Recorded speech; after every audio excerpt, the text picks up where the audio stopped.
People keep repeating the same line like it's settled fact. They say that 12 states are banning gun registration in June of 2026, and the way it's being said makes it sound like a finish line, like something big and clean is about to happen, and once it does, you can finally relax. That's the dangerous part. Not because the topic isn't important, but because believing that headline can push you into the exact mistake gun owners can't afford to make. Getting comfortable, let me ask you something real quick before we go any further. Are you actually paying attention to this stuff as it changes? Or are you just catching bits and pieces when it shows up in your feed? Because what I'm about to walk you through isn't hype, and it isn't meant to scare you, but it could absolutely keep you out of a courtroom someday. Here's how this whole thing started. A claim began circulating online, and it spread fast. Short videos, clip commentary, bold text across thumbnails. The message is always basically the same. June 2026, 12 states, gun registration ban. It sounds clean. It sounds like a win. It sounds like the pressure is off. And if you don't slow down and question it, it sounds like something you can just accept and move on from. But once you start asking for proof, real proof, the kind you could point to if your freedom depended on it, things stop lining up. Because gun law almost never moves in neat waves. It doesn't flip all at once. It changes in fragments, by category, by state, by exception, and that's how people get fooled. Not because they're reckless, but because they trust a summary instead of the details.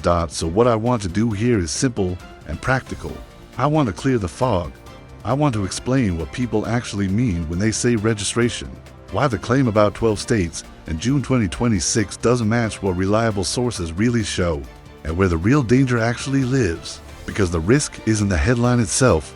The risk is what you might do after believing it. Before anything else, we need to make sure we're talking about the same thing. When most people hear the phrase gun registration, they imagine a master list, a database that links a specific firearm by serial number directly to a specific person. That image matters because that's different from a background check, different from paperwork at a gun store, and different from a carry permit database. Those systems can feel similar, especially from the outside, but legally they function in very different ways, and the consequences tied to each one are not the same.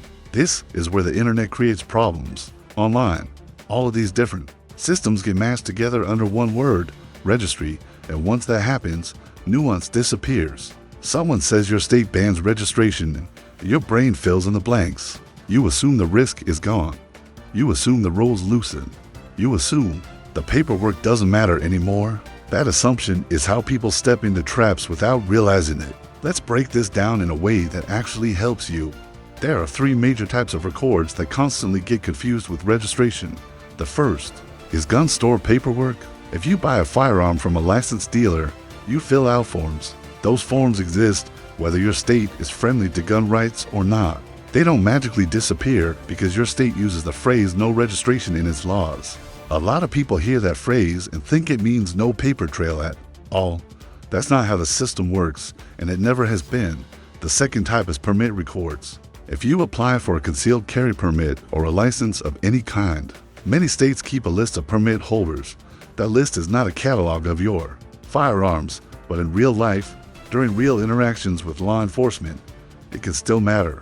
If you assume nobody knows you're permitted, you could be wrong, and that misunderstanding can shape how to handle a situation when it counts. The third type is reporting requirements. Some states require you to report lost or stolen firearms. Some impose reporting rules tied to specific categories of weapons. Others have requirements triggered when you move into the state. These rules are often not labeled as registration, but they can still create serious legal exposure if you miss a deadline or misunderstand an obligation. That's why this topic is so dangerous. Headlines make it sound simple. Real law is anything but simple. Now let's talk about the claim itself.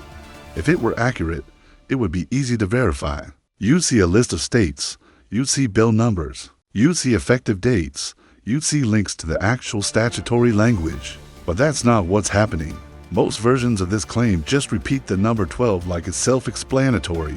No names, no citations, no legal text. When you look at solid, trackable information, here's what actually shows up. Federal law has long restricted the creation of a universal national firearm registry. For most firearms, Some states have laws that prohibit state-level registries of lawful gun owners or lawful firearms. Other states require registration in broader ways, with Hawaii often cited as an example.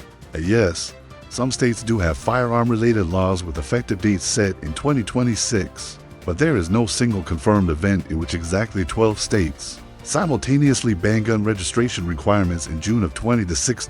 So, what's really happening? 3 real things are being blended together into one viral story. First, some states already have anti-registry laws on the books. These laws are not new. They usually say the state cannot maintain a registry of lawful firearms or lawful owners. Florida is often mentioned because its statutory language on this issue is clear. But those laws didn't suddenly appear, and they didn't all activate at the same time. Second, some states do require registration, at least for certain firearms or under certain conditions. So when people say only a few places do this, they're not wrong. But that's very different from claiming a wave of bans is coming in June 2026. Third, there are real gun law changes with delayed effective dates. California is a good example, with multiple firearm-related changes scheduled to take effect in 2026. Delayed implementation creates perfect countdown content. Creators love dates. They love deadlines. So someone sees a July 2026 effective date on a legitimate page and reframes it as a dramatic turning point. Then unrelated topics, like registration, get layered on top. That's how a claim can feel true without actually being accurate. But let's stop talking about the internet and get personal for a moment. You don't care about who said what online. You care about whether you could get in trouble if you misunderstand your state's rules. And the honest answer is yes, you can. Not because you're violent or irresponsible, but because paperwork, deadlines, and technical rules are unforgiving. So, let's get practical. I want to give you a checklist you can actually use. Ask yourself 6 questions and answer them honestly. First, does your state require registration of all firearms? If the answer is yes, you're not in the low-risk category. You need to know exactly what's required, when it's required, and what happens if you miss a step. Second, does your state require registration of certain firearms only? Some states target specific categories. If that applies to you, you need to know where your firearm fits, because claiming ignorance rarely helps in real cases. Third, does your state ban or limit firearm registries? This is where people get lazy. A registry ban might still allow other types of records. It might include exceptions for law enforcement or specific programs. A ban does not automatically equal 0 obligations. Fourth, does your state maintain a list of carry permit holders? That's not registration of firearms, but it can still affect how encounters unfold. Fifth, do you travel with firearms? Crossing state lines means juggling the sets of rules. The moment you cross a border, assumptions stop protecting you. Sixth, are you moving or planning to move? Relocation is one of the biggest traps. Some states impose strict deadlines on new residents. Miss one, you can find yourself in serious trouble fast. Picture a realistic scenario. You move from a state with no registration requirement into one with strict rules. You bring your firearms legally, you store them safely, you don't harm anyone, but you miss a filing requirement. Now your problem isn't safety, it's compliance. And that's how people end up charged over paperwork instead of behavior. There's another myth that causes real damage, and it's the belief that being legal at home means being legal everywhere.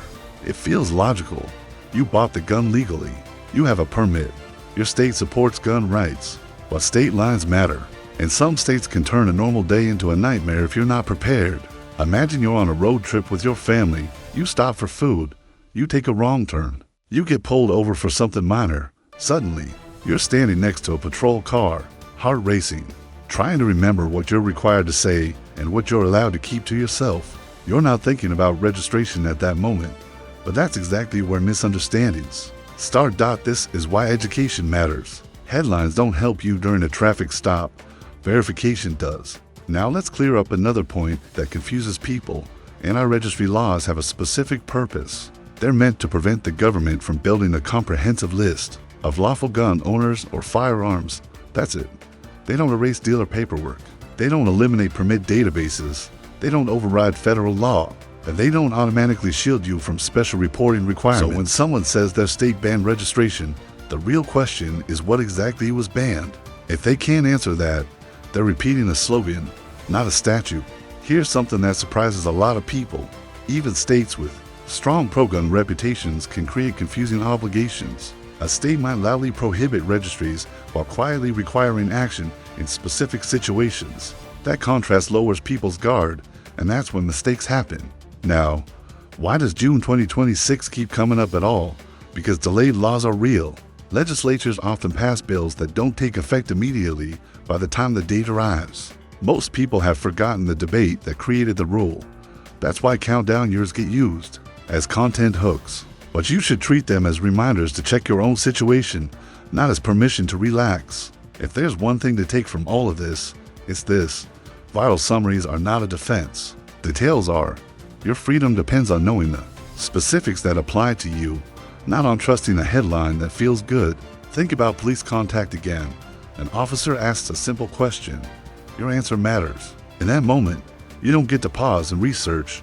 You only get what you already know. That's why relying on half-understood claims is so risky. Let me give you one more realistic example. You live in a state without registration. You own a handgun. A relative invites you out of state. You lock it up and travel, assuming that legality follows you, but the destination state has stricter possession and transport rules. You get stopped.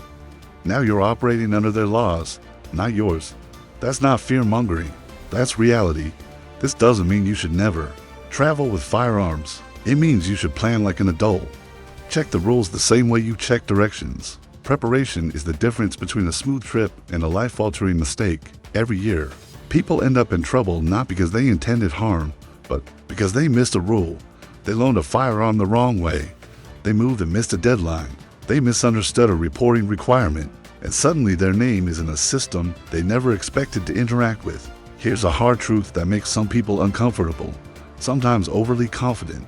Feel-good gun content is more dangerous than outright hostile content because it makes you feel protected when you're not. It makes you think the fight is over when responsibilities still exist. So here's the grounded reality. Even if your state prohibits registries, you still have rules to follow. Even if your state doesn't require registration, travel can change. Everything. Even if you don't plan to move, life happens. And even if you do everything right today, laws can change tomorrow. The claim about 12 states and June 2026 isn't something you should accept without proof. But the confusion behind it is very real, and confusion is dangerous because it leads good people into bad situations. If there's one thing worth holding onto, it's this: your rights are protected by understanding, not by slogans. The law doesn't care what went viral. It cares what's written, what's effective, and what you did on a specific day. Stay curious, stay cautious, verify before you act, and remember that being informed isn't about fear. It's about staying free, staying responsible, and never letting a catchy headline make decisions for you.